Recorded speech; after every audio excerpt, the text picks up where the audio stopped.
The galaxy was engulfed in a brutal war between the Zenovians and the Dracari, two powerful factions whose conflict had spanned many star systems. Their battles were intense, leaving swathes of destruction and causing untold loss of life. Entire planets were reduced to wastelands, cities turned to rubble, and countless lives were lost.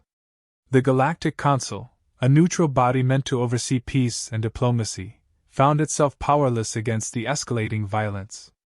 Every attempt to mediate was met with defiance or indifference, and the war raged on, consuming more resources and lives with each passing day. The once thriving planets of the galaxy now lay in ruins. Populations caught in the crossfire suffered immensely, with food shortages, disease, and constant fear becoming their new reality. The Consul, witnessing the growing devastation, grew increasingly desperate. Their authority was questioned, and their resources stretched thin. The Consul's fear of the war spreading further led them to explore every possible means of de-escalation. In their search, they stumbled upon records of Earth's ancient fleet, a fleet with the potential for unparalleled destruction, a relic of humanity's past wars, now dormant but still potent. Fearing the worst, the Galactic Consul made a public plea to Earth. Their message was clear and desperate. Please keep Earth out of this war. The Consul's speech detailed the catastrophic consequences of Earth's involvement. They painted a vivid picture of the devastation that could follow if Earth's ancient fleet were unleashed. The Consul expressed their terror, emphasizing that Earth's neutrality was crucial to preventing further escalation. This plea was broadcasted across the galaxy, highlighting the Consul's dread of Earth's potential military intervention. Earth responded with a measured statement, reaffirming their focus on internal development and technological advancements. They assured the galaxy that they intended to remain isolated, dedicated to their policy of non-interference. Earth's leaders understood the fear their ancient fleet inspired and sought to reassure the galaxy that they had no intention of joining the conflict. Their response was intended to calm the Consul's fears and maintain the fragile balance of power. Earth's statement reiterated their commitment to peace and development, aiming to quell the growing anxiety among the galactic populace. Despite the Consul's plea and Earth's reassurances, the war between the Zenovians and the Dracari continued unabated, leaving the galaxy on edge, uncertain of what the future might hold. Earth had made remarkable strides in science, technology, and defense. Advanced AI systems governed everyday life, ensuring efficiency and safety. Medical breakthroughs had eradicated many diseases, extending the average lifespan significantly. In the realm of defense, Earth had developed sophisticated weaponry and shield technologies, unparalleled in the galaxy. The hidden ancient fleet, a remnant from a bygone era, was Earth's most potent asset. These warships, equipped with advanced propulsion systems, energy weapons, and impenetrable shields, lay dormant in secret bunkers, a testament to humanity's past ingenuity and foresight. Earth's policy of isolationism stemmed from a desire to focus on self-sufficiency and avoid entanglement in galactic conflicts. This stance had allowed Earth to flourish, unscathed by the wars ravaging the galaxy.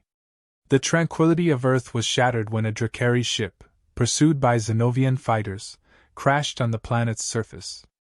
The incident caused immediate confusion and concern. Earth's authorities quickly mobilized, securing the crash site and initiating an investigation.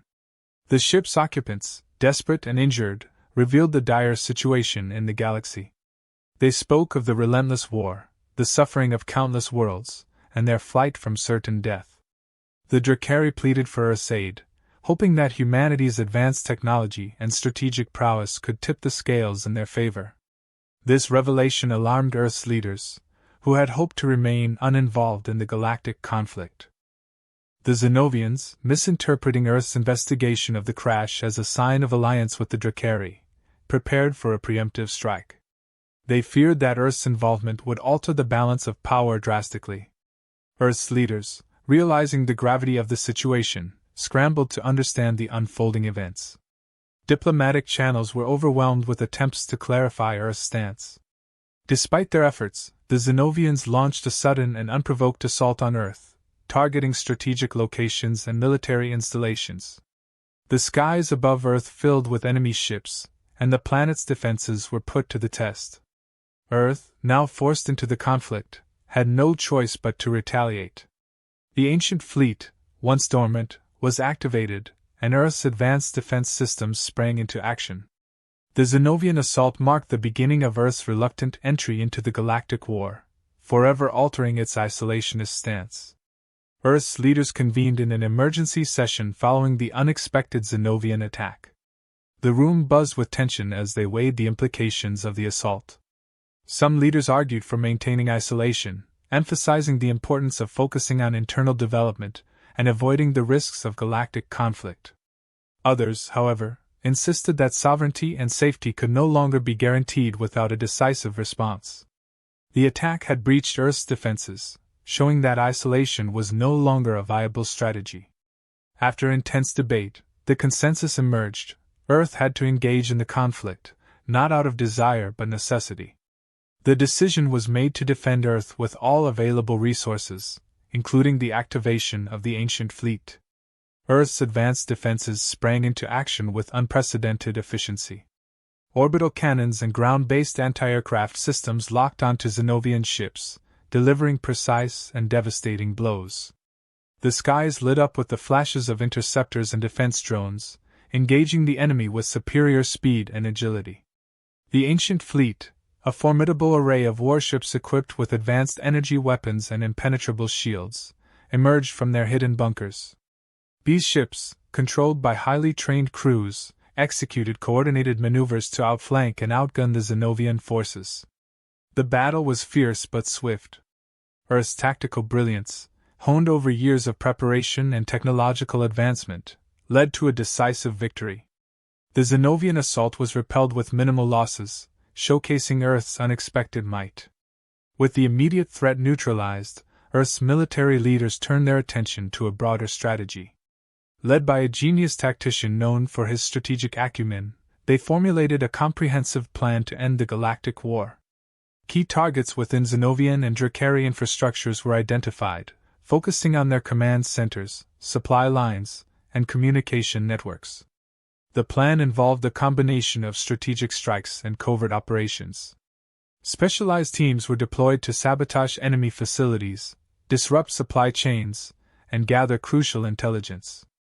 Simultaneously, Earth's fleet conducted surgical strikes against military installations, crippling the enemy's ability to wage war.